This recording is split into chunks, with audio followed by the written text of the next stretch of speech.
This is a really good question. Let's talk about tucking in our ends when we're finished with our work.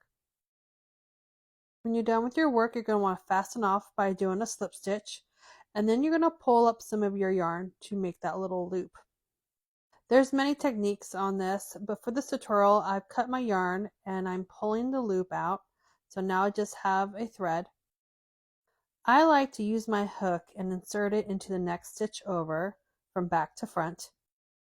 I loop on my thread and pull it back through that stitch. When you tuck in your ends, you want it to be on the wrong side, which is the back side, and not the front, which is known as the right side. You will need a darning needle, also known as a tapestry needle, and thread your end through the eye of that needle. I always make sure I tuck it in under the same color. I also like to do just a little knot to help secure my work.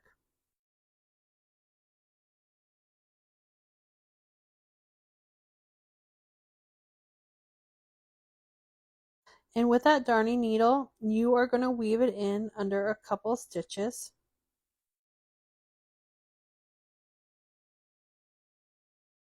And notice that little knot does disappear under the stitch, so you don't see it.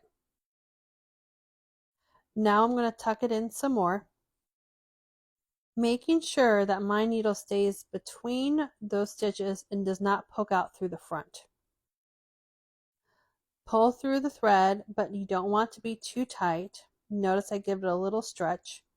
And then I go back the way I just came, threading it through those stitches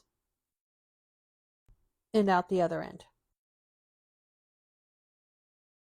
I give my work one last little stretch so it doesn't pucker from all the tension.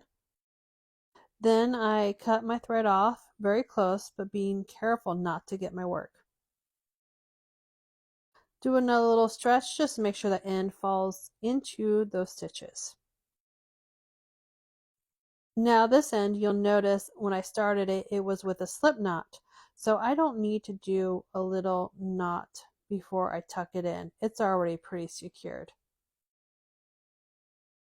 I'm just going to weave it under one little stitch right now, and that will help me get a good angle to weave it through the little arch that's the same color as my tail.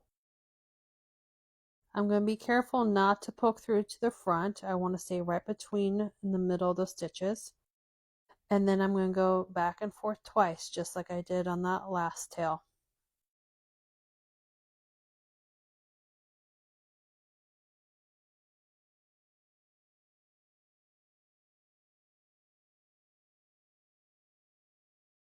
And that is how I like to tuck in my ends.